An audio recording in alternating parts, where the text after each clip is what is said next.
We're now 65 participants in the room now. A very warm welcome to everyone joining us from around the world for today's event, How Early Action Through Social Protection Builds Climate Resilience, the Economic Case. Thank you so much, Chandra, and a very good morning, good afternoon, and good evening, everyone. I know a lot of you have joined us really very early in the morning.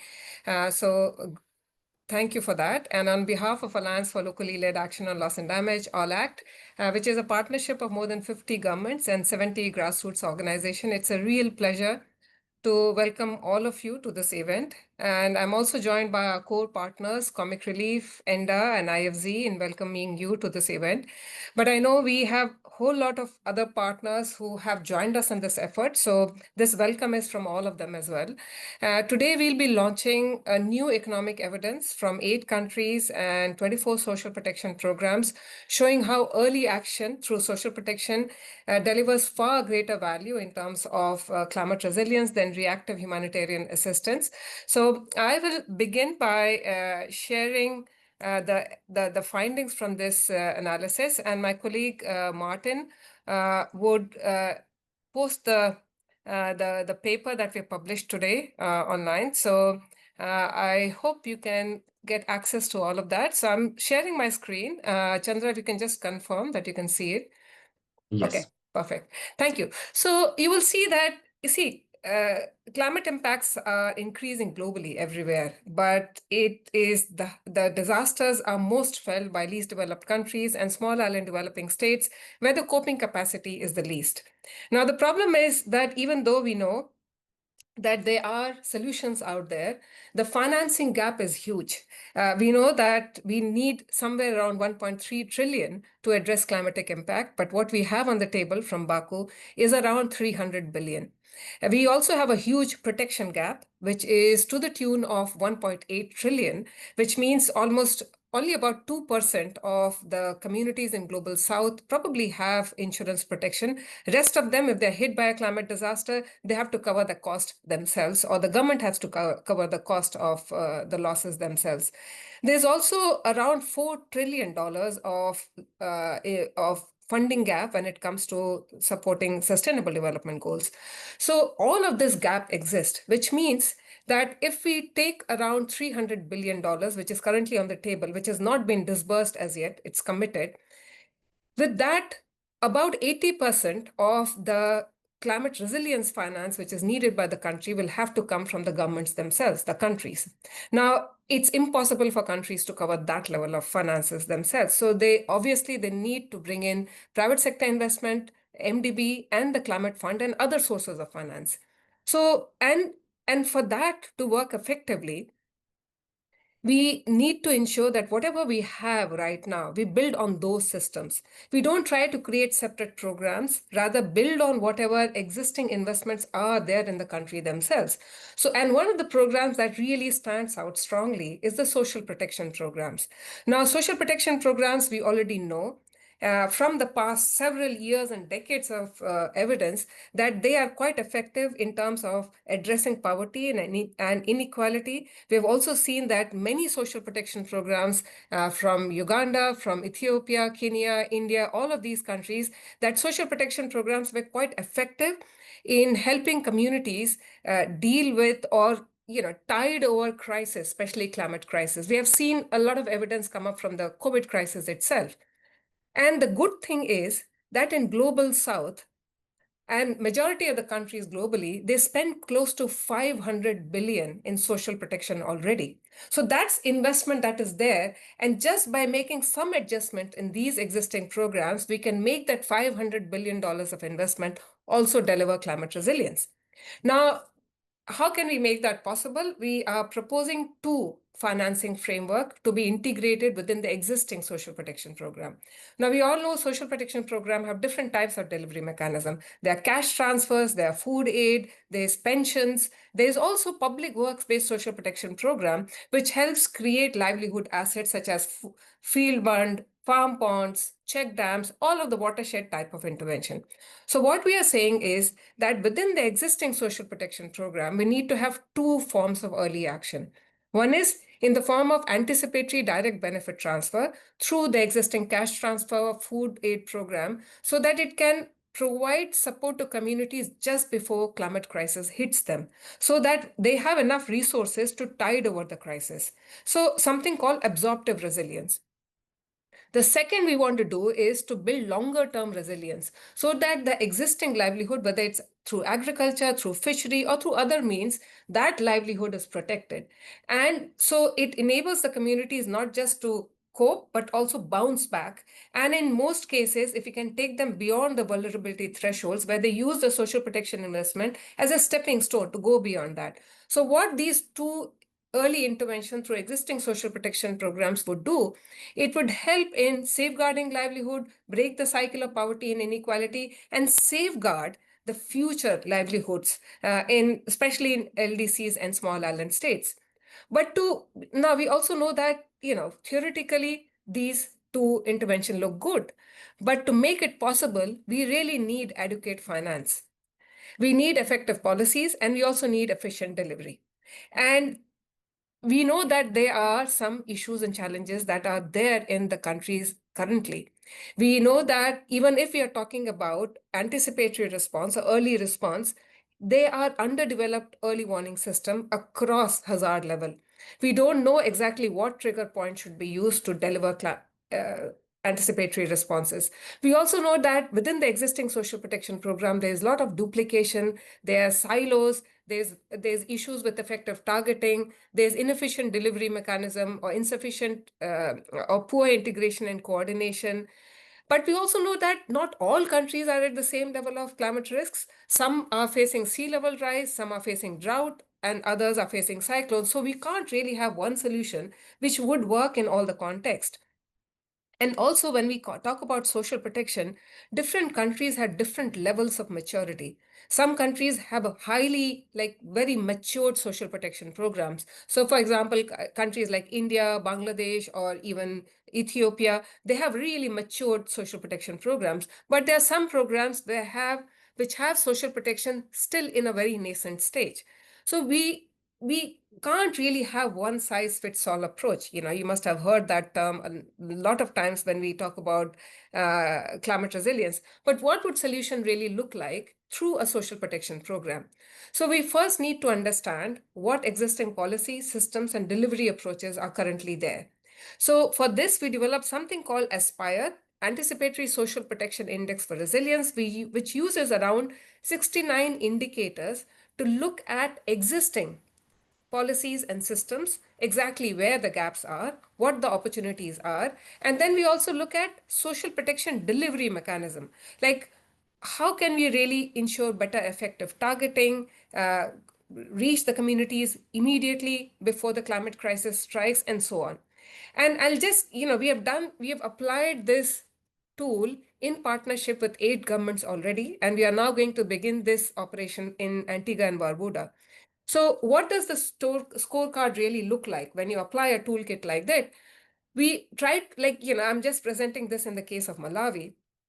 We look at each of these systems, whether they have fiscal capacity, whether they have administrative capacity, fiscal space, things like whether they have adequate risk definition and so on. And this is done on the basis of a lot of objective indicators. And I'm not going to take you through this because there's a report out there which will give you exactly, but I still wanted to show this to you on slide to show you that to arrive at those figures, we have really done a very objective assessment in partnership with the governments. So, and in each of these countries, we have picked up 3 social protection program each. So you'll see there's a public works-based social protection program. So we can use these programs to build livelihood resilience. We are looking at food aid, and we're also looking at cash transfer. We have done this for 8 countries right now, which includes Ghana, Malawi, Uganda, Ethiopia, Senegal, and Bangladesh, India, and Pakistan in the South Asia region. Why have we done this? Because what this analysis does is it tells us exactly where the gaps are, where financial and technical assistance are needed, and what are the opportunities on which we can build up. We then figure out which stakeholders can contribute to filling those gaps, and then establish a realistic timeline to fill those gaps, to understand who's going to play what role. Now, I'm just going to quickly present the meta-analysis. So what does these gaps look like? So, and we also worked out two types of gaps. One is financial and technical assistance gap, and two is policy level gap, which the countries can do it themselves. So in terms of financial and technical assistance, we saw that countries which do not have early warning systems. So red are the gap and the green are the opportunities. So you will see in these countries, 5 countries do not have early warning system, 3 have it. Uh, Countries which have digitized social protection registry on which they can layer climate risk. So some countries, so the green ones are the opportunities, but red ones are where we need funding assistance to cover those gaps. Similarly, in case of a couple of other areas that you can see, then there are interventions that require policy and regulatory changes in country. Now, for example, a lot of countries do not even acknowledge that social protection can build climate resilience. So, we need to, but these are things that the governments can do themselves. They do not need external assistance. And similarly, like having a more effective coordination body to deliver social protection so that when a crisis hits, then they can use that coordination mechanism more effectively to reach the communities in time. But, as we showed those gaps, what does it really cost to cover those gaps? And this is what we identified in case of each of those 8 countries. For example, integration of climate risk in social registry, bringing in early warning system. And we then ultimately worked out that in these 8 countries, we need 237 million to cover all of those gaps that we identified. But it might seem high, 237 million. But the point is, with these 237 million, you can make $62 billion of investment that is currently being made by these countries in social protection program, also deliver climate resilience. So that's a very clear return on investment. With a very small investment, you can influence a much bigger investment to deliver climate resilience. Now, this is current assessment. Now, we also then looked at past more than 50 years of disaster data and then used it to project how much losses these countries are expected to suffer in future. We use something that insurance sector uses, loss exceedance probability. So we worked out 3 scenarios. 5% LEP is basically a scenario where countries are hit by really high intensity but low frequency. For example, everyone talks about Pakistan flood. That was an unprecedented event which will fall in 5% LAP, loss exceedance probability. 50% LAP are events which are low intensity but high frequency, but even that creates a lot of loss and damage to countries. So these are the 5 countries which were in Africa. But you look at some of these countries in Asia, like you look at the loss that India would suffer, Bangladesh or Pakistan would suffer. Now, this is at the country level, but so we then worked out 4 scenarios, and this is based on the community level data collection. So 4 scenarios were: one, where existing social protection programs are allowed to support communities during disaster. So if the existing social protection programs are used, then communities would suffer close to 98% losses of their income. So a lot of communities, you will see when they hit by disaster, they sell their assets, their houses are destroyed, and so on. Late humanitarian responses, you can bring down that loss to 59%. But if early resilience investment is made or anticipated direct benefit transfer is made, you can bring it down to below 50%. Now, this is the benefit it would accrue. But this is what you need to see, is where you can see that early resilience investment, for every $1 invested, you can reap a benefit of $5.17. And for every $1 invested at anticipatory direct benefit, it would yield double benefit. So, and a lot of times you do get questioned that, this is fine for one country, but does it work in all countries? So that is why we did something called benefit exceedance probability. So we ran 10,000 simulation to show that these benefit cost ratio that we have projected would also work in stress test. So the possibility of this BCR, benefit cost ratio, exceeding is 73% in case of early resilience building. And in case of direct benefit transfer, there's a 66% chance that this DBT, this benefit would be achieved. Now, overall picture, if you see, for those 8 countries, the overall losses that these countries are expected to suffer is around 21 billion. But if you make early resilience investment, that loss can be covered with just $4 billion of investment. And with early anticipatory direct benefit transfer, the same loss can be covered with $10 billion of investment. So clearly a very strong investment case that the countries need money now to invest in early resilience. And this is the overall picture of all the 8 countries. You'll find more detailed analysis in the report that Martin has shared in the chat. But along with working at the national level, we are also working on at the local level in providing grassroots organizations in working out what exactly is needed at the community level. For example, we are very thankful to have a partner like ENDA who is working with us. Like, this is the kind of analysis they do at the community level to understand how climate risks are impacting the community, what exactly needs to change, or what additions are needed in the existing social protection program to deliver climate resilience. We have also developed another toolkit called CRISP-M, which is Climate Resilience Information System and Planning Tool. So earlier tool is something we are testing it out in Senegal, but this is something that we've already done in India, where we have integrated an AI tool along to do the planning for social protection program at the community level. For example, things like watershed management, like farm pond, field bund, contour trenching, and so on. And it's really within the MGNREJ scheme, and it's really taking the community towards permanent drought proofing. And we have used community level volunteers called climate sathis or climate friends, and it is helping communities create assets, which is securing their livelihoods in terms of even if they're hit by climate disasters or such as floods and droughts and so on. So what are we doing with this analysis? So what our intention is that gradually, as we move forward, we try to cover all small island states, at least 32 small island states and least developed countries, so that we are able to do this analysis, design insurance pre-payout mechanism, help these countries develop proposals for fund for responding to loss and damage and green climate fund, bring in innovative financing instruments or innovative funding through carbon markets, and also to get investment from private sector. And we are very thankful that we have the support from partners like Comic Relief, which is helping us do this analysis. So with that, I will stop and I will move on to our opening address. And to help frame the discussion, we are really honored to have with us 3 global leaders who I would say in many ways are shaping the direction of climate resilience and climate action globally.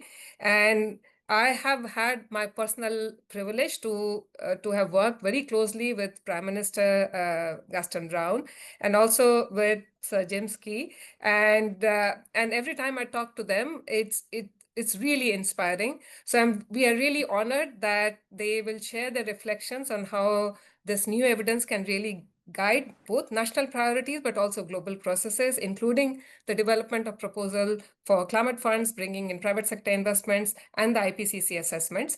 So please join me in welcoming His Excellency Gaston Browne, Prime Minister of Antigua and Barbuda, Mathilde Bard Lawrence, Deputy Executive Director of the Fund for Responding to Loss and Damage, and Professor Sir Jim Skea, Chair of Intergovernmental Panel on Climate Change. So with that, I will really turn first to Prime Minister Browne, and I'll request you to please deliver your remarks and keynote address so that we can learn from your wisdom as to how we can take something like this forward in small island states. Thank you very much, Ritu. Distinguished ladies and gentlemen, good morning or good afternoon, based on where you are. It is certainly a pleasure to join you for this very important event. And I want to begin by commending all ACT partners for producing such valuable analysis and for giving us something that we often talk about, but we not have had enough evidence. And certainly Ritu would have done an excellent job identifying the gaps, the protection, adaptation, security, and well-being gaps, and would have quantified the amount of monies that are required to fill those gaps. And what is also very important is the fact that early action through social protection builds climate resilience. Now, this study provides clear proof that investing early saves both lives and money. For too long, we have waited for disasters to strike before responding, and this certainly is backward looking, it is reactive.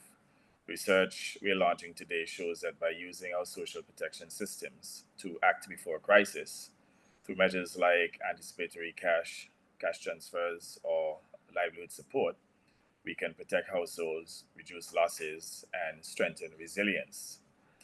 For countries like ours, small island developing states on the front lines of the climate crisis, this evidence could not be more relevant. And as you are all aware, we contribute very little to global emissions, yet we are the hardest hit by their consequences. And because of our size and economic structure, every hurricane, every drought, every flood hits us with a scale of impact that far exceeds our capacity to absorb it. Now, we saw this here in Antigua and Barbuda when our sister island Barbuda was decimated by Hurricane Irma in 2017. Homes were destroyed, infrastructure crippled, and the entire population was displaced. An entire island had to be evacuated. It was a stark reminder that for small islands, a single climate event can undo decades of progress. We had to rebuild, and we certainly had to rebuild lives and livelihoods. We had to rebuild economies. We had to rebuild hope. That is why early action through social protection is so critical. It allows governments to reach people before the worst happens, helping families protect their livelihoods, to secure food, and recover faster. It means that we spend less on emergency relief and more on building resilience that lasts. The analysis launched today makes this case powerfully. It shows that early action delivers better value for every dollar invested than waiting until disasters strike. It also shows that by combining data, forecasts, and social protection systems, we can design smarter and certainly fairer ways to protect those most at risk. Distinguished colleagues, to make this possible, we need support. Small island developing states are already investing in social protection to help our people during crises.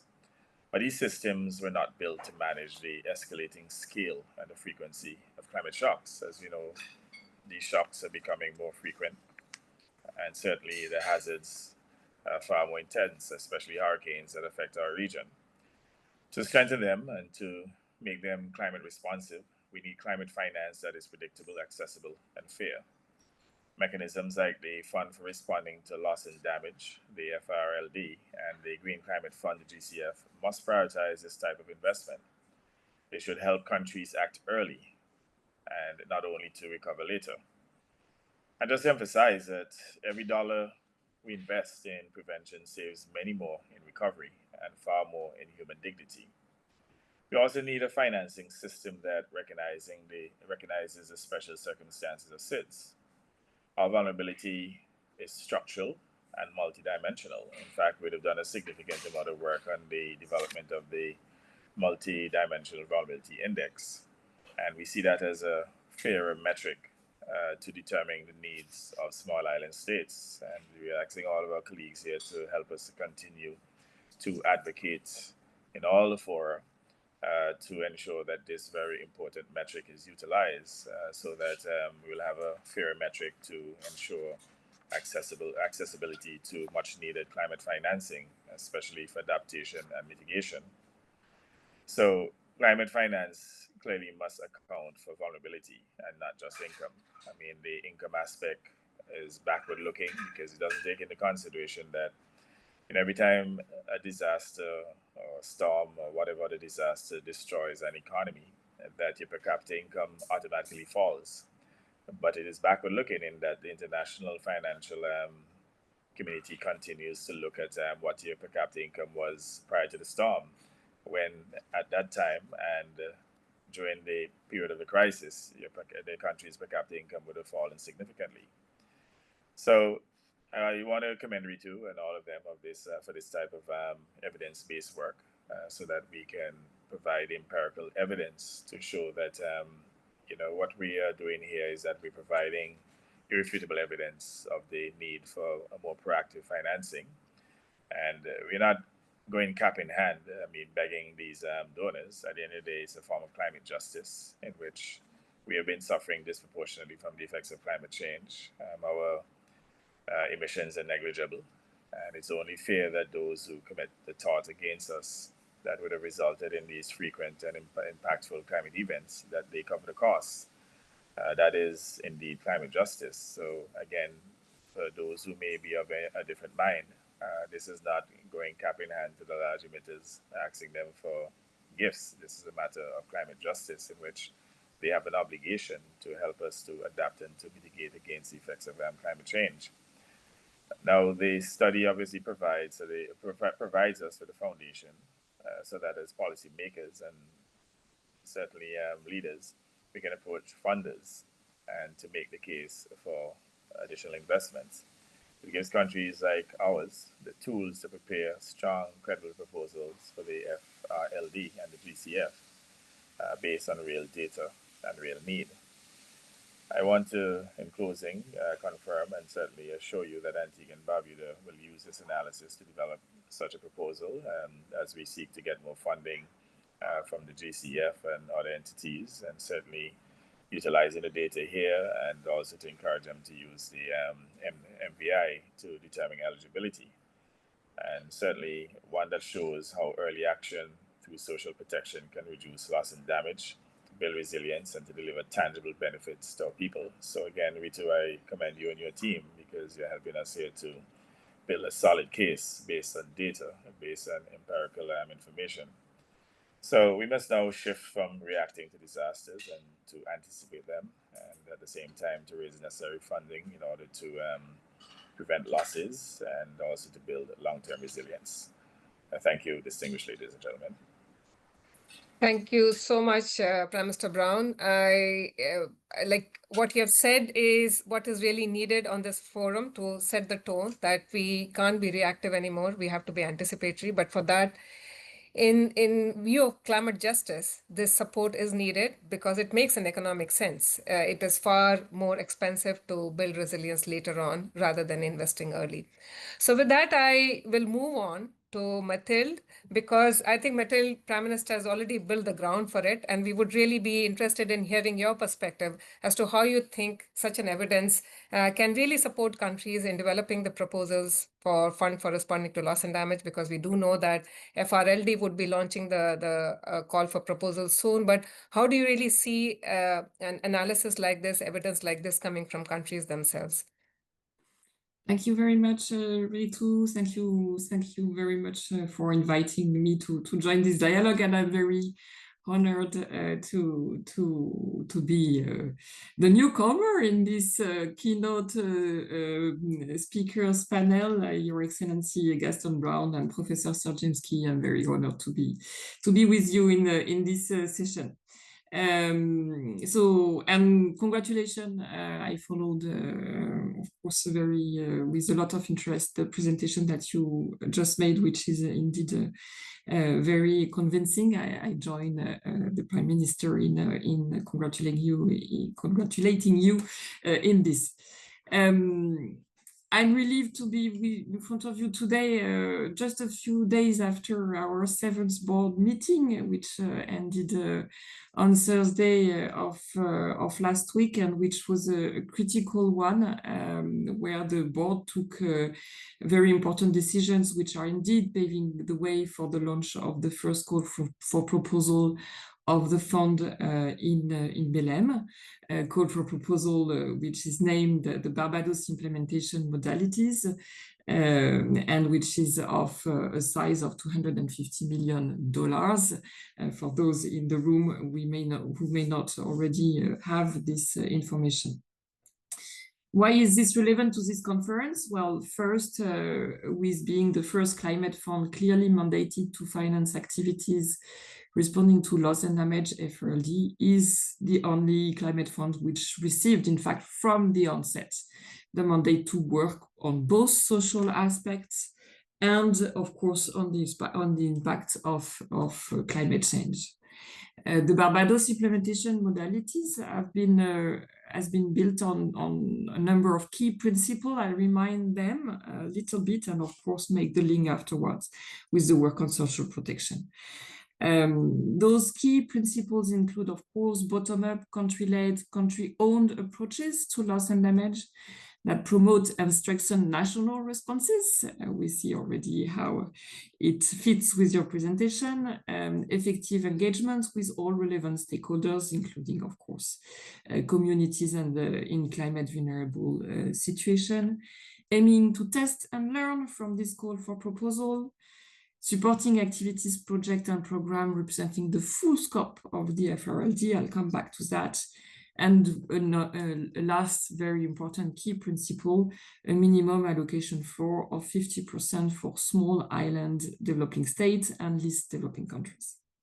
In other terms, there is room to see proposals around social protection as a key tool to respond to loss and damage, including responding to both rapid and slow onset shock, which will be important for us to assess, as an alternative or complement to short-term humanitarian actions, and contributing both directly and indirectly to intermediate or long-term recovery, reconstruction, rehabilitation, and resettlement, which is the scope, the eligibility criteria, in fact, of the fund.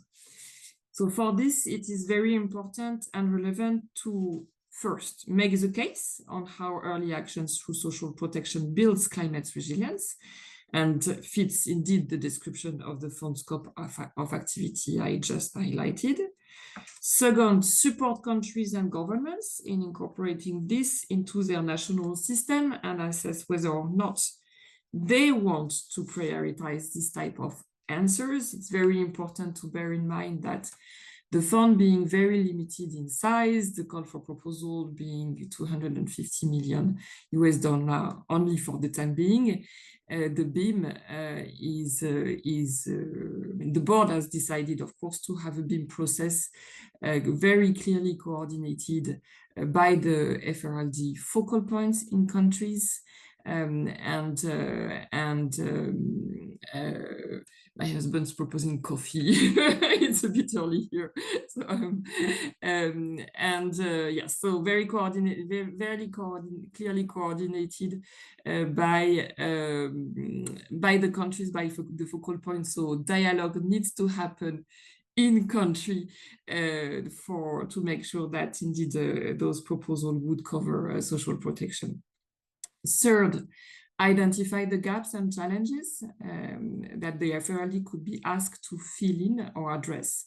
We know that social protection systems face numerous challenges, notably the lack of coverage to start with, and Ritu, you highlighted, of course, those challenges, and I think the tool that you presented, the diagnostic tool, seems to be really very helpful and useful to show this. And also to identify the gaps within the funding partners and within the national system. The FRLD must be instrumental in making a difference, strengthening the country system. This means not only financial transfer, but this means helping into policy setting, institutional strengthening, operational system in countries. And fourth and last, get ready. The BIM call for proposal will be launched in Belém for a duration of 6 months. Countries have 2 access channels, one through partner entities, noting that the board took a very bold decision to recognize the accreditation system of the Adaptation Fund, the GEF, and the GCF, and has therefore authorized access to the fund to the entities accredited to these funds. We saved at least 2 years in this process through the board decision last week. And the second channel is direct access from government. This second modality remains under development, but key elements to fully operationalize it will be considered by the board at the beginning of next year, allowing this to be fully operationalized during this call for proposal. So the evidence you are putting together the experience sharing of these programs. I will not be able to stay throughout the whole 1.5 hours, but I'll try to listen to the first ones. These are very important, and I'm sure it will pave the way to have countries proposing amazing proposal on social protection to the FRLD. Thank you so much. Thank you so much, Mathilde. That information was really useful for us, and especially for all the country partners we are working with, along with the next effort that we're going to do is to develop a similar proposal for Antigua and Barbuda and for other small island states. So this information is really helpful. And it's also good to see that you are building on some of the learnings that came from GCF and Adaptation Fund, which would really help fast track some of the proposal clearance and development phase as well. So thank you so much for that information.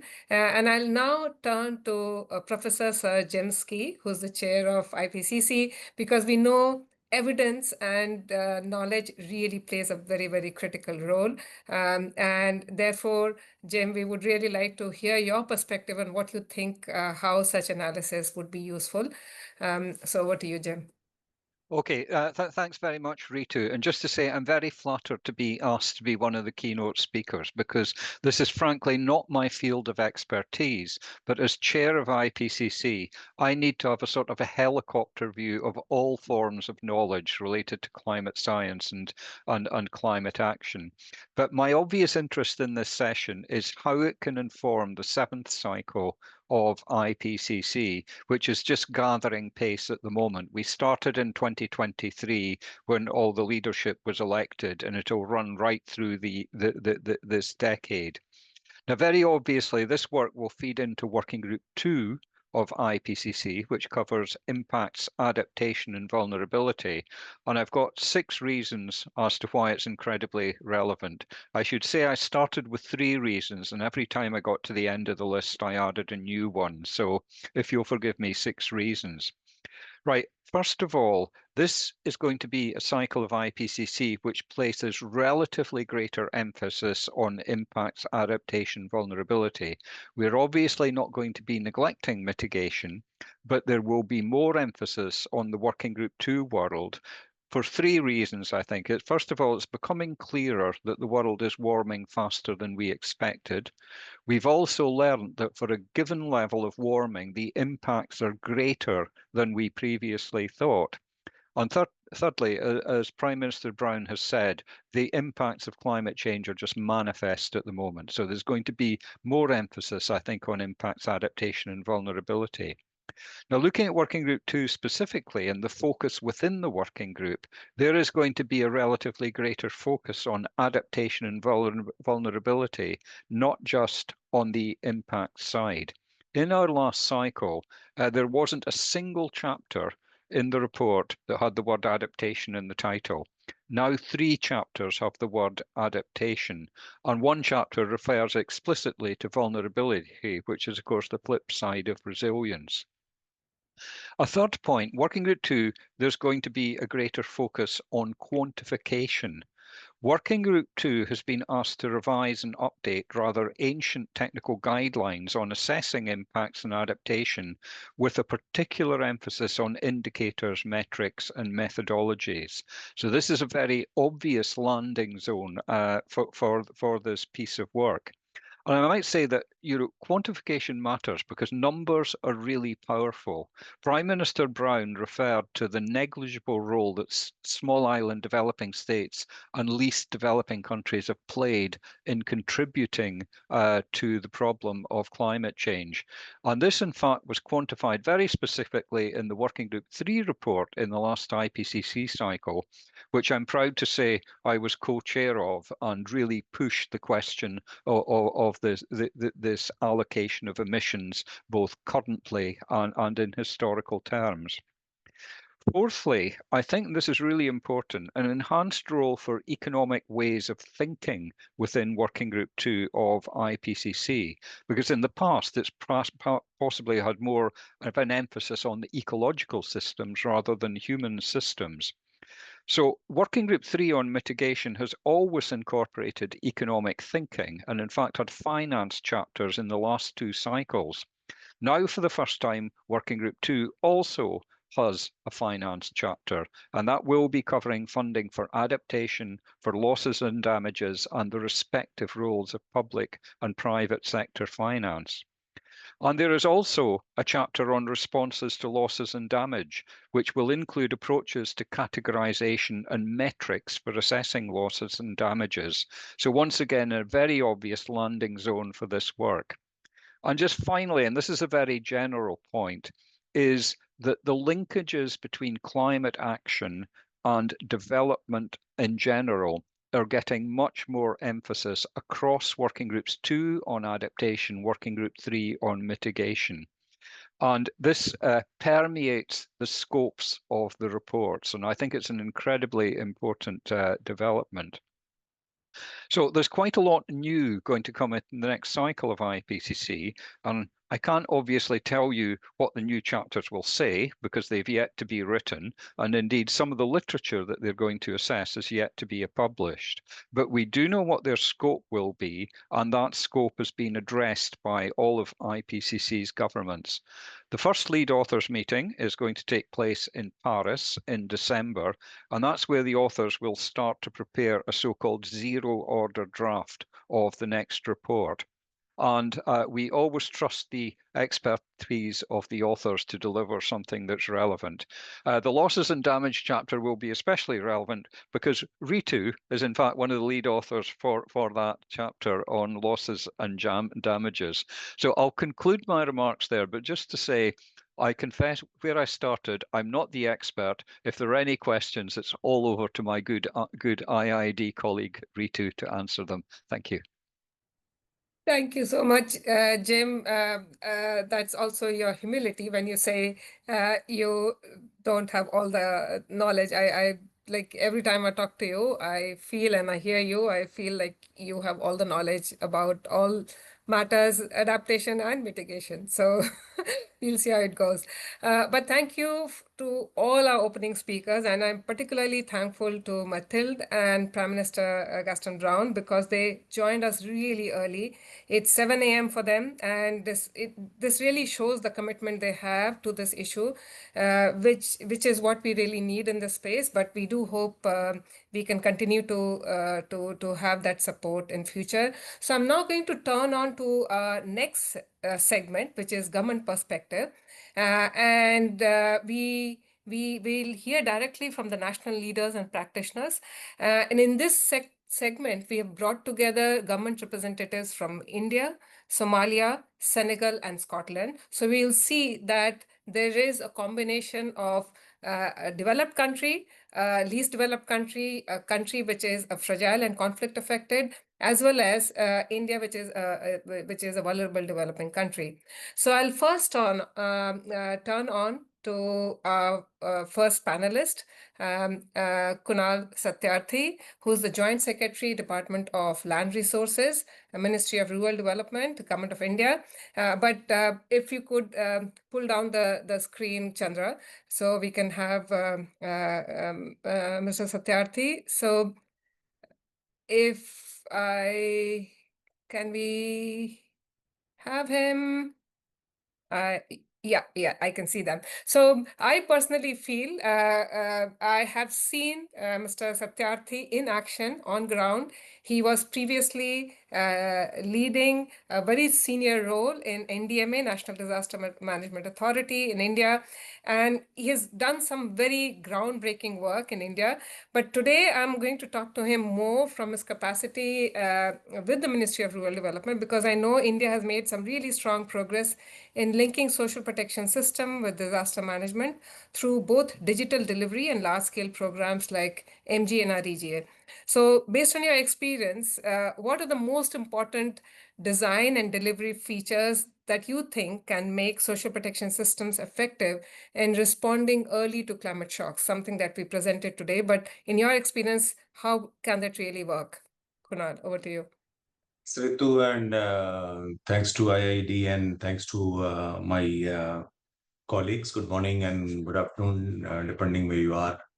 and thanks to be pulled back into this world of loss and damage and climate change. I did that for 5 years and then left on and moved on to land resources. It's a privilege to be back in the world and listen to the language of recovery, reconstruction, loss and damage. I was in the transitional committee, which was setting up the loss and damage committee, Sharm el Sheikh and Glasgow. But anyway, thanks Ritu for that opportunity to bring me back flashback memories of past life, of those dictions and those language and those scrambling for all the words when we were negotiating the Sharm el Sheikh phenomena of loss and damage. So good to revive old memories and look at a very illustrious panel of keynote speakers and dive back into the world of IPCC and climate change.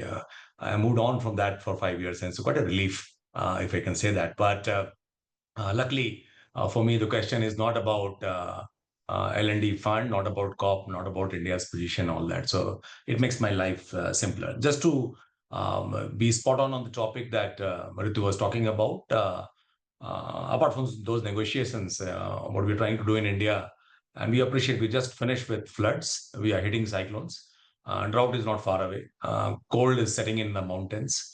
So we are having a VCS cycle day in and day out after about some disaster or other. But we have also realized that as the weather changes, this time Himalayas have been extremely hard hit. All the northern India and mountains are in bad shape currently, if I can say so. Altogether, climate change, flash floods, cloudburst, GLOF, a cocktail of all that is hitting the mountains as we talk about good things about adaptation and resilience. But what we have tried to do in India, particularly in my new role in the Ministry of Rural Development and Land Resources, is we realize that social protection would be very important. We can't keep on doing rescue, response, and relief all the time and not look at making our journey easier on the community front. So we also, I'll just highlight 4 or 5 schemes that we are running in the government of India, irrespective of what is happening in the climate change negotiation. So one of these schemes is called National Level Rural Employment Guarantee Scheme.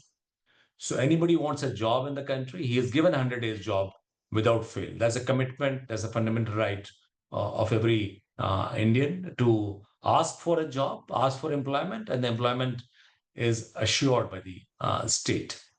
Now, this is a program that is extremely important from social protection phenomena, has had.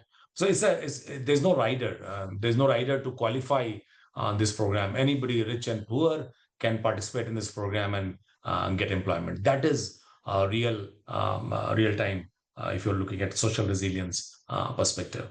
Now, this program has been there for almost a decade now and has tremendous impact on the. We don't see. We don't in India. We don't. Apart from negotiation perspective, we look at these schemes more from not as safety net, but more as investment in resilience and livelihood and risk reduction for the communities. That's important. To talk about safety net is fine. So this is important. The other scheme that we are operating phenomenal numbers, India can garner huge numbers very quickly, is a program called Self-Help Group and Women Saving Credit Group. Now, microcredit phenomena has become huge in this country, and that is extremely high economic resilience for women, particularly. So I don't want to delve into numbers. They're quite huge, but if you have these small self-help groups and women saving credit groups across the country and give them employment opportunities, I think that is the best amount of adaptation and resilience that you can build to climate change stuff. So I think that is what comes to my mind as the second important program. We also have in this ministry programs which look at how do you look at alternate agriculture, alternate energy generation, small steps, but very localized solutions to problems that are existing currently in the country. So that is also important. We have very small programs like I'll name them in my own diction, but Pradhan Mantri Awas Yojana or Agricultural Insurance Scheme. Now, these schemes are totally funded by the government concerned, but are extremely high safety net. We are now building with the digital space that we're having, we are trying to map every farmer in the country and also clean the map, append every farmer to every land that he owns or cultivates. Now, this is work under progress. In 1 year, we want to make a program called AgriStack. So we want to make agricultural land as a stack on which we know what the farmer is growing, who is the farmer, what is he growing, and how much is he getting as a yield, and quantify that all the time. And if there's a loss and there's a disaster that strikes them, it is easy to calculate the losses. And we also don't get into this is about direct benefit transfer. And always, we also in Government of India, being the disaster management plan hat, also we want to transfer this before the crisis. And that is what I think I was hearing the keynote speeches, more to be proactive and not to be reactive. And I always used to say rescue, relief, and response should take the backseat.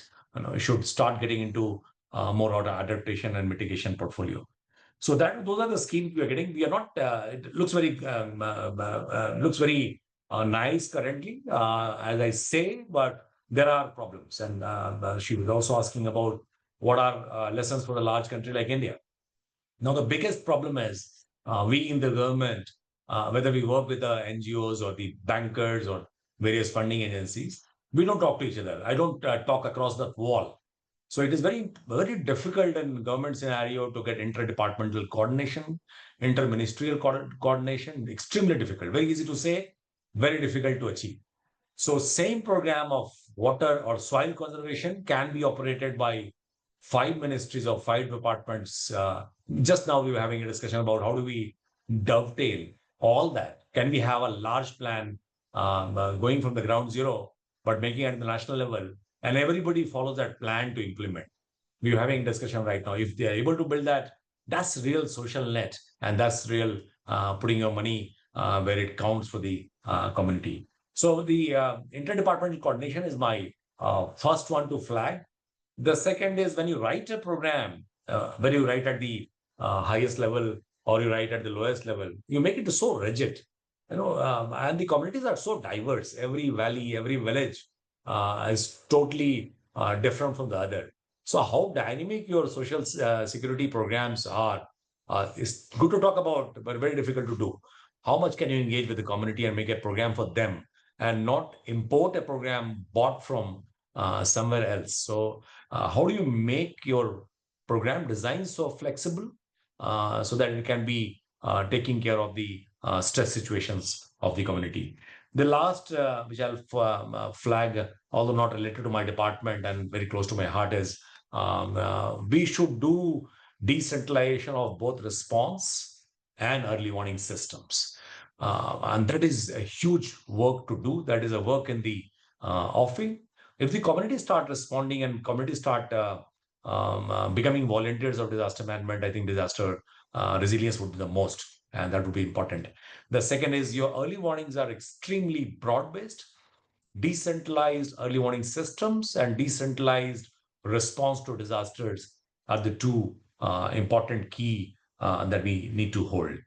So we have a strong database system. We don't say we are perfect, but we are using the tools of AI and ML very quickly to look at possibilities of how do we become more resilient. I don't want to speak the language that people have already spoken before. I have forgotten the language partly, but yes, I don't want to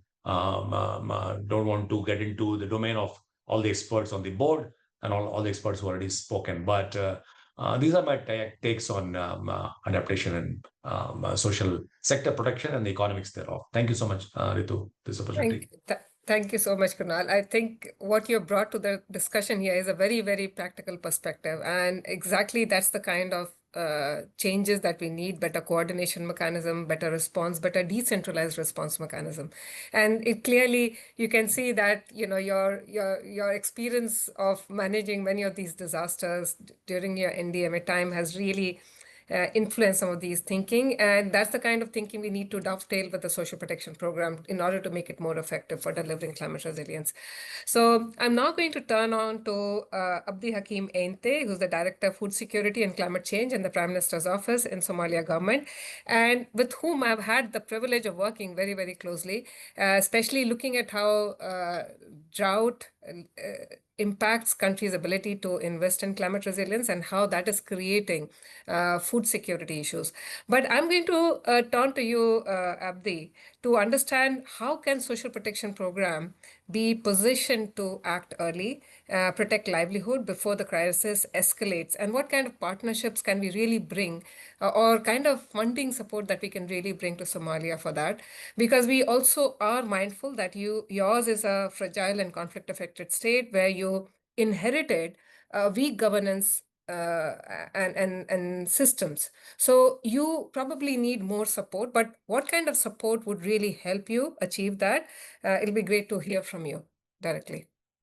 Well, thank you so much. I hope you can hear me very well, Ritu. Okay, thank you so much, and very good morning to you. I'm really honored to be with you again, and also the colleagues from the panel and the Prime Minister and previous colleagues speaking in this conversation.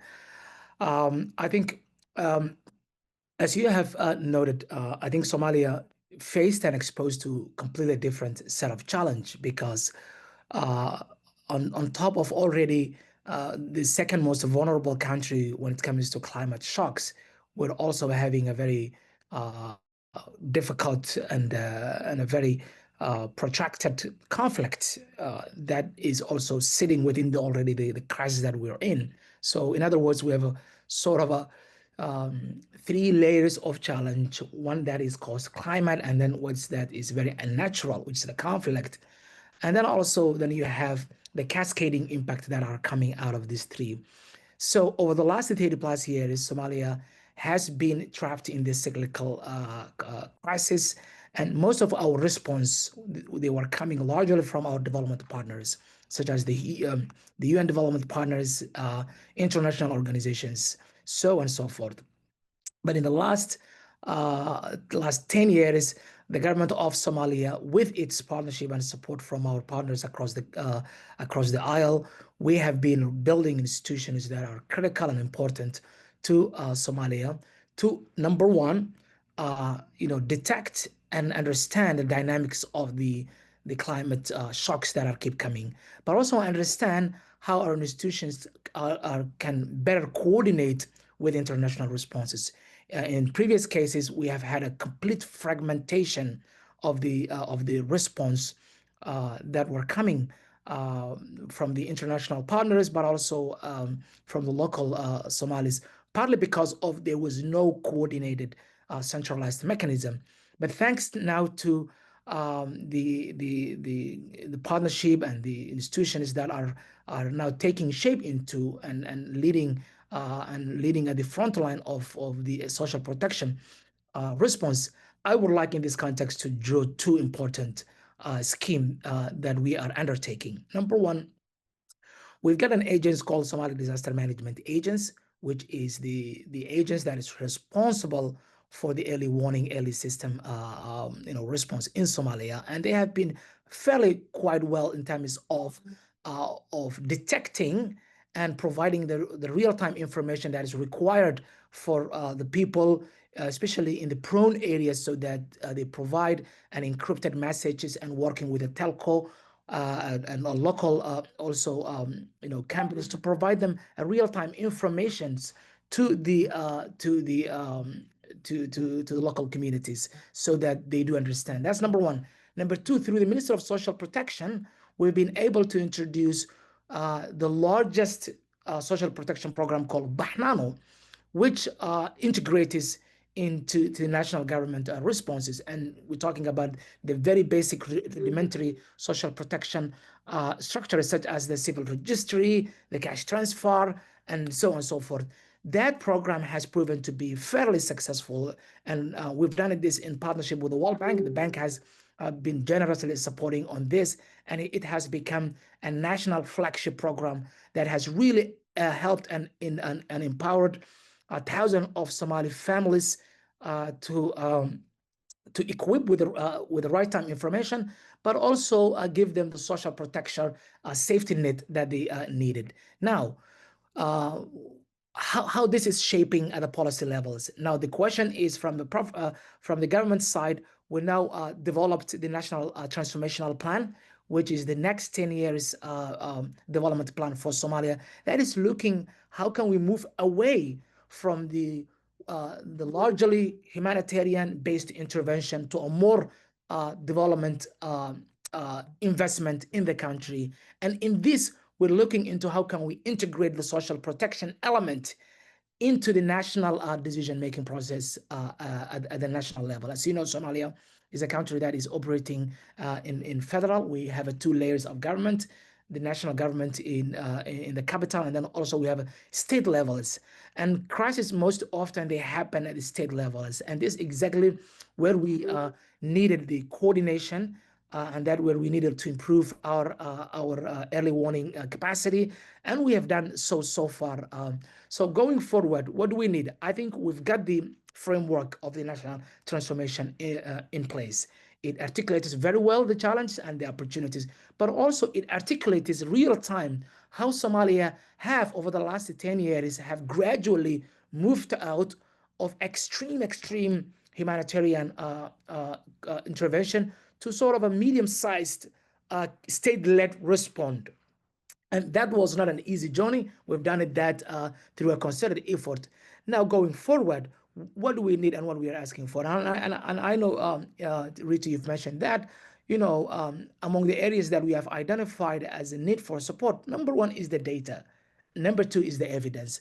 And those are exactly areas that our colleagues from IIED have been exploring and trying to collaborate with how we can better inform, how we can better improve our evidence-based decisions, because ultimately you need to make decisions that would have an impact on people's life. So having an evidence-based research and study that would give us the ability as a government to better respond is very important. Number 2 is the data. How do you then have a data that is reliable, that's real time, that's also very efficient? And that's not easy, especially in a context where the data infrastructures are somewhat of a challenge. So building this data together with evidence is the single most important challenge that we are now confronting and based. And this exactly what we are hoping for to work with you and with your institute, hopefully in partnership with the Loss and Damage Fund, that we are trying to explore and work with it. And it's a timely information. It is a timely initiative, and we've done that preliminary assessment with you that has been really received very well at the government level in terms of the recommendation that it provides, but also in terms of how it analyzes the intertwined challenges that are harking us back from us to leapfrog to the next level. But again, I just want to say in conclusion that, countries that are deemed in the fragility or so-called conflict affected, they also have their own lessons that they can share with also countries that are not in this respective bracket. So we're also doing, while we have our internal challenge, we also have our internal opportunities that we can reflect on. And I really appreciate to hear from our colleagues from the Prime Minister and colleagues from India in terms of how countries as big as India still is trying to integrate this social protection into the national, state level, and national level. And countries as also we are also following suit and path through that, and it will take some time, but I can assure you that we are making a remarkable progress on that front, and we look forward working with you and the Loss and Damage Fund on particularly on the evidence and the database. So I stop here and thank you so much, Ritu. Thank you so much, Abdi, and especially joining so early from Washington, D.C. as other colleagues. I'm clearly not, I'm very hopeless moderator. We are running a little bit late, but I'm going to bring in our next panelist, Madeleine Diouf Sarr, who's the head of Climate Change Division in Senegal's Ministry of Environment and Sustainable Development. And it's a pleasure to be working with Senegal government, which has been very, very proactive. Madeleine has also previously been the chair of LDC Group. She's been very active in the representing LDC Voice. And we've been very, very fortunate to have been working with her on developing this analysis for Senegal. So I would really we'd like to understand from you, Madeleine, as to how Senegal's Aspire assessment has produced data on anticipatory action, and how do you really see this evidence influencing national planning and developing proposal for fund for responding to loss and damage? Madeleine? Hi, Yes. Dr. Ruta. Thank you. Thank you for inviting us to join this dialogue around how through social protection we build climate resilience, and the analysis you have done for different countries in collaboration with for Senegal with ENDA. I just want to magnify such partnership for Senegal, and also with support also of process of adaptation, where you will have a government of France supporting the process. I just want also to greet all distinguished speakers and the partner who have talked before me, and I'm really glad to share Senegal experience with the support provided by IIED and ENDA on the Aspire diagnostic and the economic assessment on early action through social protection. We learn a lot from this exercise you have done for Senegal. And what it is important to know is we know Senegal is highly vulnerable. We are in the Sahelian zone. We are a coastal country. We have around 700 kilometers of coastal line. And we are also we having a population where the income are coming a lot from natural resources, in the case of agriculture, fishery. And being really exposed to climate hazard is creating a lot of pressure on livelihood. And Senegal, we have developed our national adaptation plan. We have also developed our NDC, where really we have a great part of how we can really build resilience. And we learn a lot from a program that is also a process of developing resilience. And your EID work around this program. His name is National Program Boost the Sécurité Familiale, who is a program that was being set up by the government in order really to assist for vulnerable communities, for family, really to combat the level of poverty and bring resilience. And this allows us really by using this experience developed by Senegal.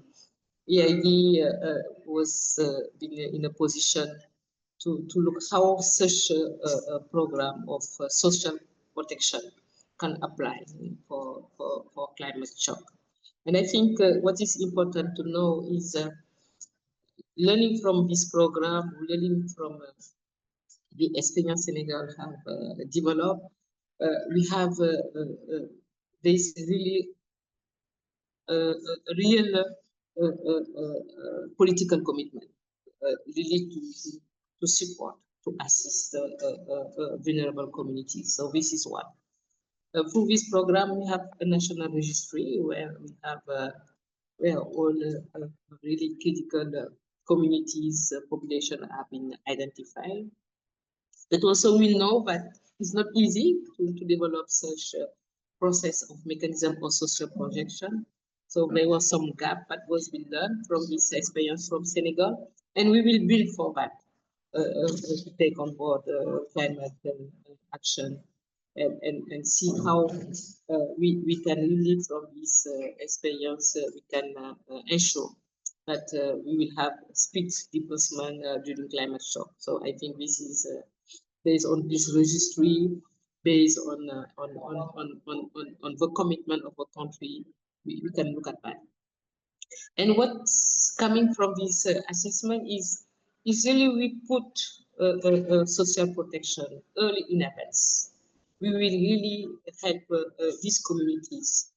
We will help Senegal really who was losing around around 195 million due to climate change. We are able really to reduce this loss to 38 million. So by having this early social protection to those communities who are really facing climate hazard, particularly around the coast, and also due to high climate variabilities due to flood, we can really reduce what might be happening when we didn't do that. And I think this is something that it is really assessment that need to be developed further, but need to be also implemented with climate risk we know, particularly I was talking about the coastal erosion, but it is really affecting Senegal. It is really affecting communities who are along the coast, who are losing their asset, who are losing their house, who are losing the income generation, like the fishery. So it's really, and also losing beach for tourism area. So all this is, we find this kind of system, social protection, provide early in advance. We will help them really to reduce the loss to climate hazard, but we also help them to build their resilience, and also the government will gain some resource and will not be always looking forward partner putting pressure on support. So this mechanism is something we need to see with a partner, how to move forward in the new loss and damage fund window, how we can make it really scale up, how we can really establish it in order really, as I say, to minimize the cost, to minimize the impact of climate to communities, and help them to start really looking, preparing the risk, but also preparing the recovery, and also preparing the resilience. I think is really important. So, and also it's an important process for the government really to see how it can be better develop this mechanism for climate resilience, but also how we can also as Senegal share this experience with other countries who are inside the zone also facing the same problem. So we're looking with the EID and to move forward with these experiences, to continue this collaboration, and to make it effective to, as I say, the different windows who are under climate change, like BGC, Loss and Damage Fund. So I stop there, and I thank you for listening. Thank you so much, Madeleine. This is incredibly helpful.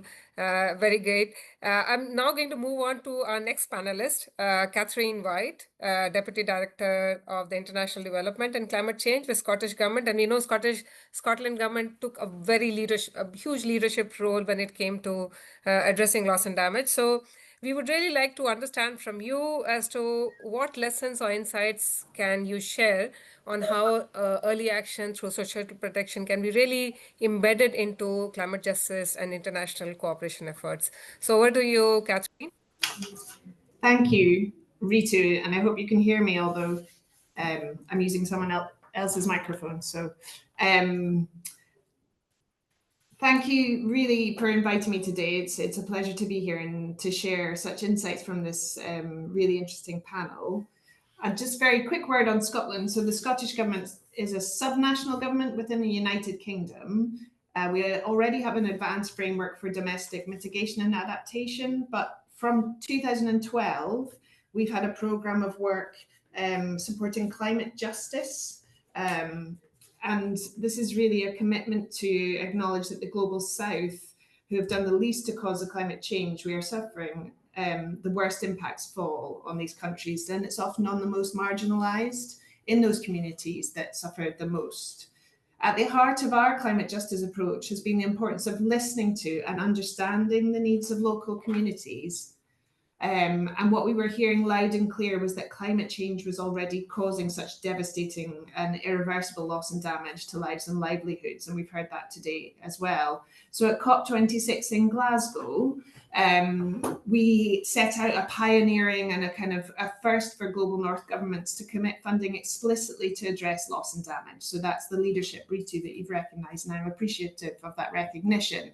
And we feel this did send a strong signal at the time, in the midst of the COVID pandemic, that then led to the developments that we now have and the momentum that led up to what Matilda shared with us about the fund for responding to loss and damage. So Scotland has played its role in that, and we've been testing different approaches to distributing climate justice funding to find out what works, and most importantly, what communities need. So we have two programs that I wanted to just briefly talk about.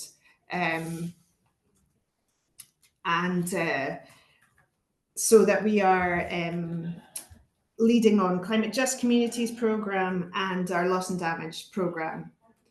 I'm just wondering if it's complicated. I'll just switch to my. It's just because the speaker mode. If you mute your, sorry.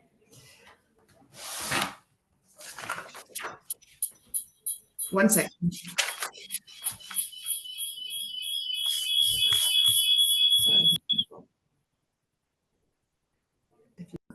I think we can hear you well, Katherine, now. Pardon me. Yeah, you can go ahead.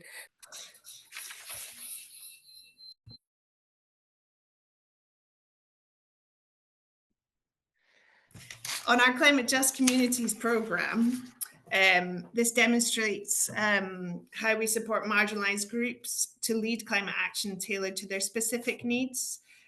So, for example, just some quick examples from this programme. In Malawi, where female farmers used our support to combine indigenous practices with new approaches like winter cropping, that decision, made by the communities themselves, gave families an extra season of food and income. And it really was a locally led a program that built resilience for that community. In Zambia, we've worked with people with disabilities who came together to press for their priorities. They secured new schools, water boreholes, and food access points, and they reinforced their houses with stronger materials to withstand future weather shocks. And thirdly, in Rwanda, where disabled people told us that without glasses, wheelchairs, or hearing aids, many could not take part in community meetings to plan for climate resilience. And so through our programme, they got that support and were able to participate. And a second project in Rwanda where over 4,000 people, including young people and the elderly, were paid to complete over 600 hectares of terracing and plant over 370,000 trees. This helped to make their land more resilient against flooding and landslides.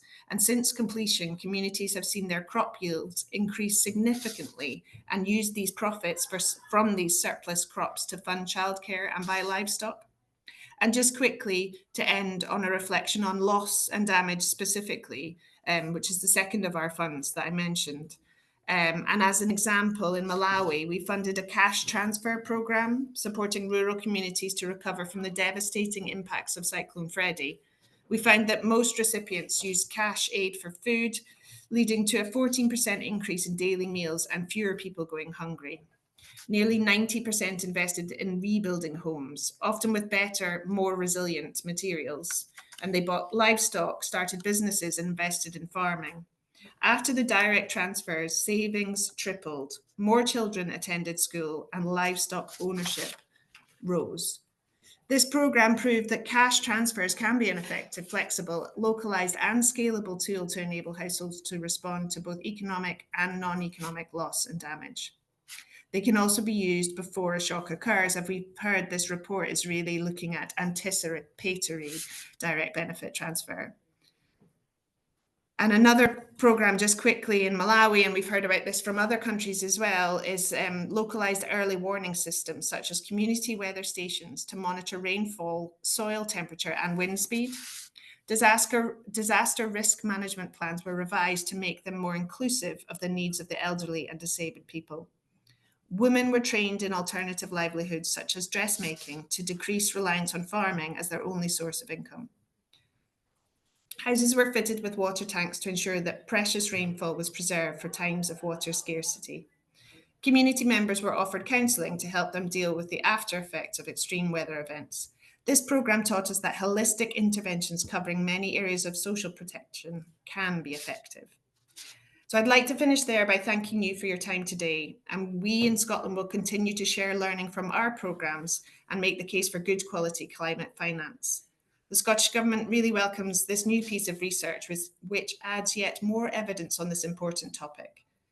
And importantly, this research is not just theoretical, it's a practical tool for action. So I look forward to the discussion today. Thank you. Thank you so much, Katherine. And, I know we are really running late, but we still have 4 very, very important panelists who we really hope will bring in perspective around financing and partnership. We were very ambitious. We thought we'll go through 2 rounds of discussion, but we'll only go through 1 round of discussion. I'll try to combine both the questions I had for them. I'll request the panelists to be really quick. I'll first go on to Sarah Coll-Black, who is the Senior Social Protection Specialist, Social Protection and Global Jobs, Global Practice at World Bank. And we know that World Bank has been one of the first institutions to really look into social protection as a way of delivering climate resilience. So over to you, Sarah. What we want to understand from you is, how is World Bank currently supporting governments across Asia and Africa to build adaptive and shock responsive social protection? And how can World Bank really, or MDBs in general, can really align with Fund for Responding for Loss and Damage, or GCF, to ensure early action is really embedded in social protection and countries have the support they need? So over to you, Sarah. And thank you also for joining us so early in the morning. I really appreciate your joining. Indeed, Ritu. Like many of your panelists this morning, I'm joining you from Washington and have been drinking coffee through this very interesting discussion. So thank you. All right, so I wanted to make a few points. Let me try, indeed, as you said, to join everything together. So first, from the World Bank perspective, I think the first is to echo a main message from this session today, which is anticipatory action works. And we know that from the evidence that you presented today, but also myriad rigorous impact evaluations. And this is both in the form of rapid temporary support to vulnerable households in anticipation of or during a climate event, but we also know it through the regular provision of cash transfer or other types of social assistance support. And so it's really the combination of the two that we as the World Bank are supporting countries to invest in and build further, because we also know that it's the strength of those core programs and the delivery systems that underpin them, as our colleagues from Somalia and Senegal spoke to today, that really create the infrastructure that allows these same programs to expand and then contract when they're no longer needed. And so it's around ensuring those core programs, this is largely social assistance programs, have the coverage, sufficient coverage. They're underpinned by robust and rigorous targeting methods and payment delivery systems. But that, in what we're learning, is not enough, because many of these core programs have been built or designed initially with chronic poverty in mind, or chronic forms of vulnerability, such as our colleague from Scotland spoke to. And so it's first and foremost, from a social protection perspective, recognizing that this era of shocks and crisis, this is the new normal. And we need to really support governments to recognize this, ensure they have the data, the analysis to underpin not only where should support be given now, but where will it be needed in the future, because that will guide where those underpinning delivery systems are built.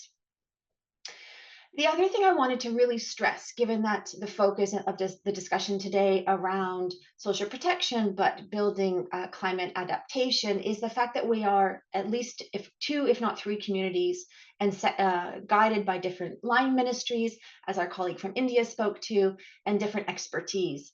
So a core lesson that we've learned is really taking the time to invest in and creating a common vocabulary, conceptual frameworks, and a way of working across the aisle, if I can use that expression, with multilateral climate funds, such as the Fund for Responding to Loss and Damage, but also the Green Climate Fund, the Adaptation Fund, to ensure that we understand their perspectives, but critically, they understand what social protection systems can offer. And I think this is very much, Ritu, what you and your team have put out. But also, as the IPCC is beginning to recognize more and more, that it is that impact on households, in addition to the environmental stresses and calamities that we're facing every day, that we really need to recognize as a community. And so with that, I think my final point would be that there's a lot that social protection can do better. We can increasingly build these systems that can respond to various forms of vulnerability, in addition to chronic poverty and chronic need, but also that we need these to be recognized by and embedded in climate adaptation policies, the national determined contributions, those core underlying national systems and frameworks that recognize the role that social protection can play. And this, we believe, is the foundation for effective cross-sectoral coordination, both globally, but then at the national level. And I'll stop there in the interest of time. Thank you so much, Sarah. And now move on to Animesh Kumar. Animesh, we all know, we have seen you at the time of the development of Santiago Network for Loss and Damage, the way you spearheaded the whole process, and now Santiago Network for SNLD is active and working well. So we would really want to understand, and we also know that UNDRR has been on the forefront of pushing for early warning, early action. So how do you really see pushing some of these principles of early warning, early action within the UNDRR systems and work, but also more strongly within the SNLD's operation, because you can see that a lot of countries are looking at how they can develop proposal and pitch it to FRLD. So keen to understand. And at the same time, I would really request all my participants and panelists to please stay on for 5 more minutes. I'm sorry, we are running a little bit late. Thanks, Ritu, and warm greetings for everyone from Bonn. I would take only 3 minutes. First of all, of course, congratulations to you, Ritu, and the whole team for the report, which looks like a very substantive report. And also big greetings to everyone. Happy International Day for Disaster Risk Reduction, which we celebrated yesterday. So 3 key challenges and 3 recommendations, and how Santiago Network comes in. We already have heard about different elements of the growing complexity of risk, data limitations. We are talking about the inability or limitations in turning early warning into early action, wherein the last mile outreach remains a challenge. And all of this is being worked into a landscape, an ecosystem of fragmented institutions, which often work in siloed manner. From UNDRR's point of view, we have been working on these different challenges, and we have 3 products that we have been talking very closely about with different organizations and colleagues. 2 of them will be launched at the COP. One is the Global Status Report on Early Warning Systems. Second is a Global Report on Comprehensive Risk Management. And third, we launched at the global platform in June, Delta Resilience, a disaster tracking system for disaster impact and losses and damages. Now, why these 3 products are important? Because social protection has definitely given us a boost in terms of the work we have been doing. We have found through our different analysis for the Global Early Warning Report that unless we make social protection forecast-based, linking early warnings to pre-agreed triggers, transfer values, and delivery channels, and also make social protection shock responsive, including through pre-arranged financing, we lose the meaning of turning early warning into early action. We also have found, and this is something which was presented earlier in this report as well, that we need to definitely connect short-term early action with the long-term resilience building, because in some specific cases, especially in the context of fragility, conflict, and humanitarian issues, the social protection definitely comes up to be a common vehicle wherein early action can be turned into long-term resilience building. So we have captured many of these good practices, including a few from different countries, wherein we found that social protection definitely turns out to be an enabler, also a program of managing risk across different timescales and turning early warning into early action. We are also working very closely with partners on comprehensive risk management, and we'll be launching a global report. We have analyzed countries that have both national adaptation plans and disaster risk reduction plans, around 45 of them, out of the countries that have 67 countries with NAPs and 137 with DRR plans. And we have again found that social protection continues to be an existing implementation channels across majority of these plans, which are often implemented in fragments. And hence there's a very strong need to put risk as a common denominator so that institutions start working in synergy and coherence.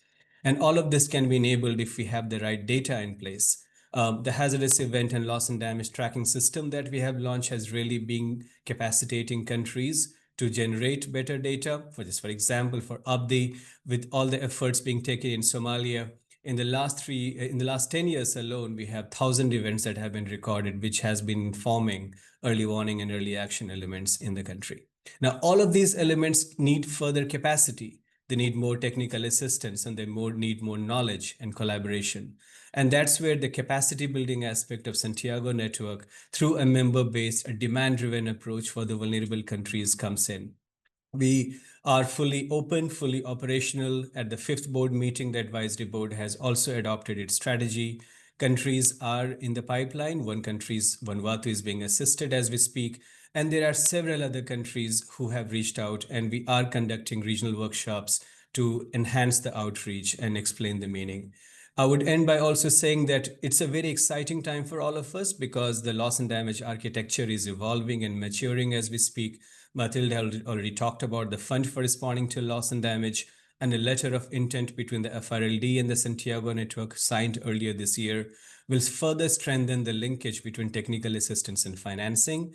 And then the XCOM as the policy arm also comes in, and in the larger landscape of risk reduction and humanitarian assistance. So once again, I'll stop there and looking forward to further discussions at the COP. And congratulations once again for the report. Thank you so much, Animesh. I will now move on to our next speaker. I will just rejig the order. So Valerie, I'm going to go to you. Valerie is the Climate Change Specialist, Sustainable Development and Partnership at OPEC Fund. And we know that OPEC Fund has long supported resilience and sustainable development and social investments. So really wanted to understand from you as to how do you really see OPEC Fund filling in those critical gaps that was identified by us in making the social protection program also deliver climate resilience so that the countries can then also pitch for funding to FRLD or GCF. So over to you, Valerie. Thank you very much, Ritu, and congratulations on the report. I'm delighted to be here during the launch.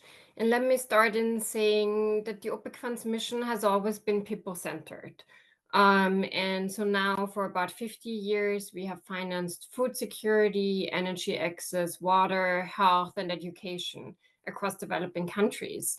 And I would say, in other words, that really means like we're building resilience long before it became a global catchphrase. So we were always trying to be anticipatory. But we also understand that as climate threats intensify, our focus also has to sharpen, and our focus has sharpened. So we are really moving from reacting to disasters in the projects that we're financing toward anticipating them and helping communities prepare before shocks hit, just as it was discussed today. And we want to ensure that they're able to not only recover afterwards. So what we started to do at the OPEC Fund is that every project that's looking for funding from the OPEC Fund is now screened for climate risks and vulnerabilities. And we actually design certain aspects to address this risk and vulnerability. And we then also go on to tracking these climate risks and introducing a check and balance system to make sure as projects go over a longer time period that we really keep in mind that we need to really try to address any vulnerabilities and risks that are happening before they happen. And so people and countries can actually react beforehand, and we help them to react. And we are also evolving our strong history of social investments to become more climate responsive. So not only on our own project tracking of climate risks, but we're also supporting in safety nets that can expand during droughts or cyclones, for example, or we also invest in policy reforms that strengthen resilience before crises occur. So examples for that are like recent projects in Morocco and Eswatini that we financed. And there we actually support national reforms for economic and climate resilience. And through our partnerships, we are also exploring innovative tools such as weather index insurance and forecast-based financing that can provide communities with resources, again, before the disasters actually strike.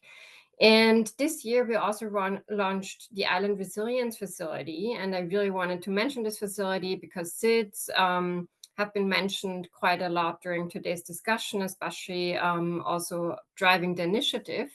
And our Island Resilience Facility is actually a new platform that's tailored to the specific needs of small island developing states. So we actually focus on climate resilient infrastructure, digital and green solutions, and also on last mile delivery in SIDS.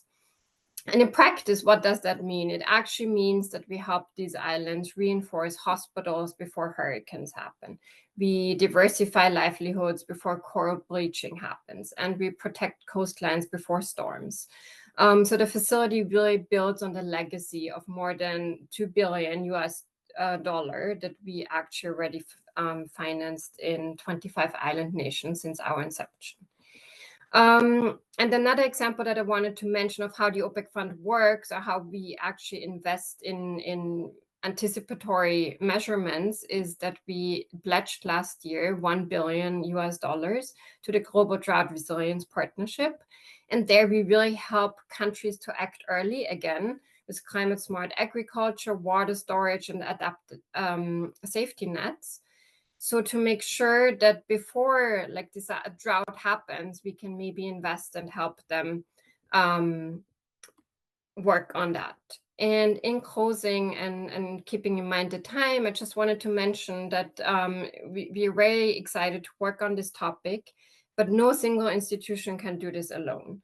So we really believe that partnerships are critical, and that's what we're looking for. So like mechanisms like the Green Climate Fund or like the new fund for responding to loss and damage and natural allies.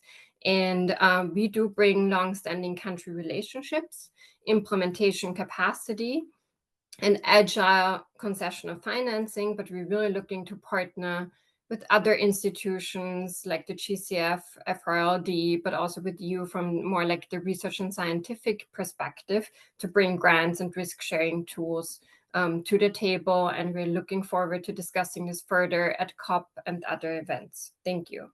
Thank you so much, Valerie. I'm now going to move on to Madeleine C. Thomson, who's the head of Climate Impacts and Adaptation, Climate and Health at Wellcome Trust.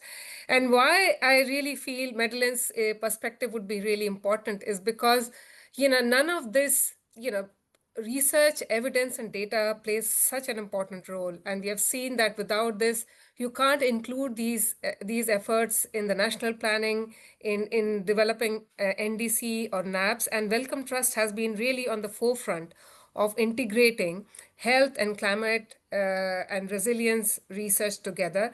And I've myself been part of some of these efforts with Wellcome Trust.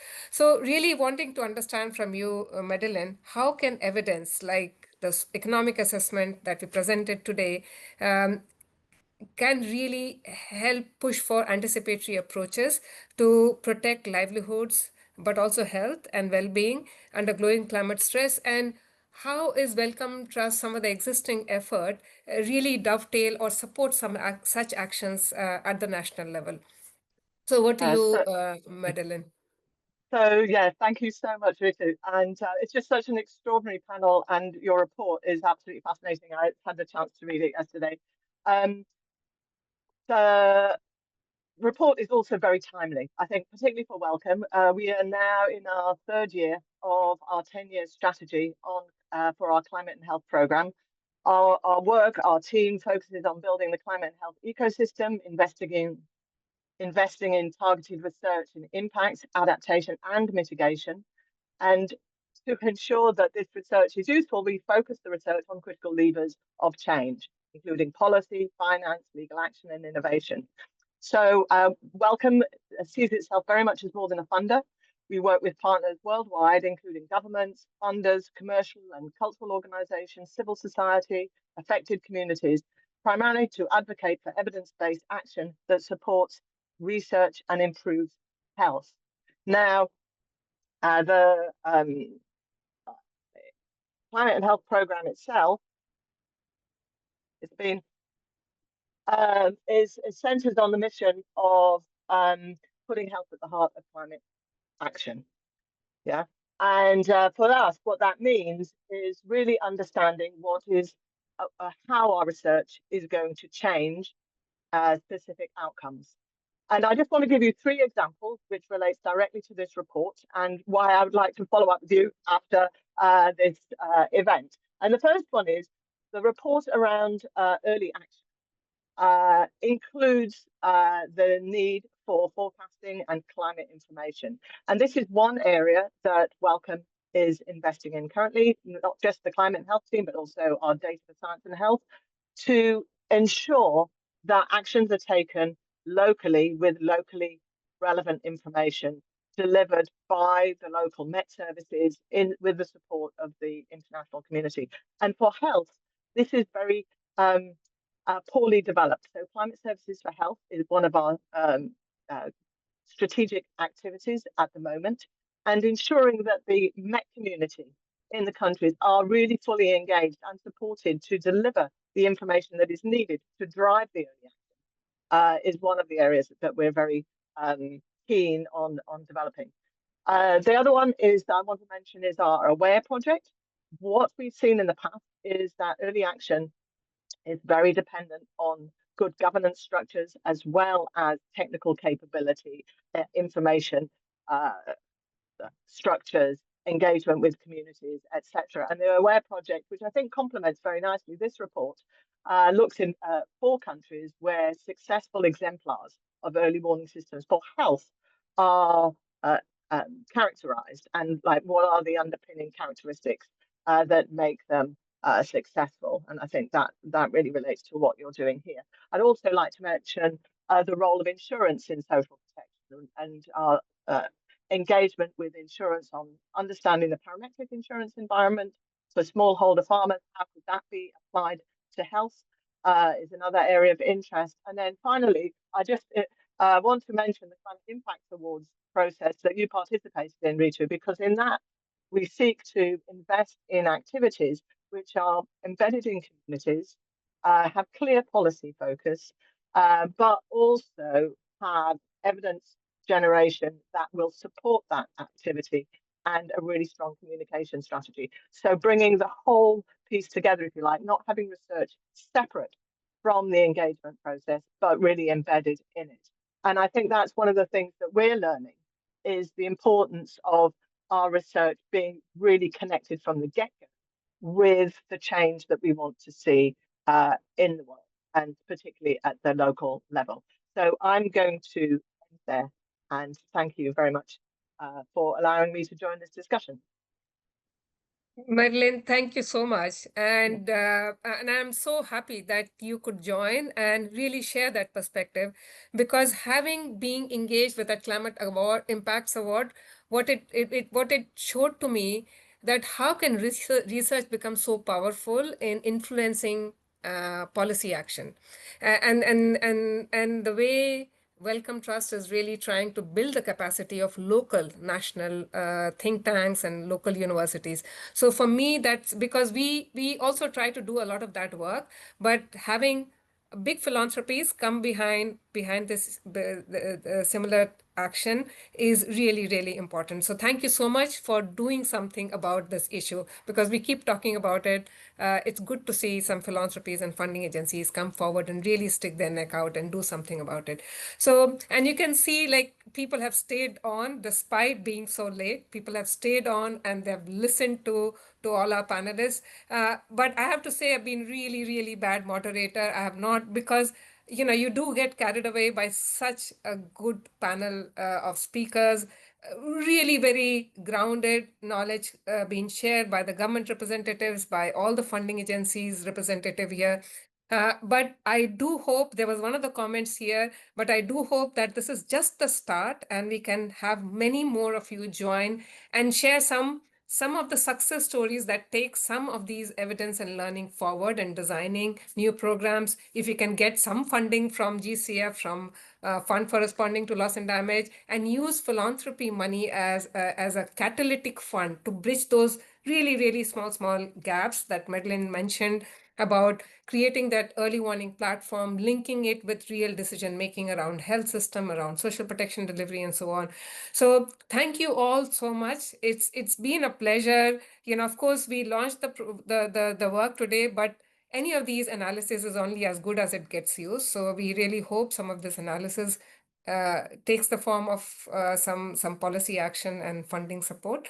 So thank you all so much. And we know that we had promised to respond to questions. Be assured that even in the past events we have done this, all the questions will be responded. We will send the response to all the questions in written form to all the registered participants. So thank you all so much. Bye-bye.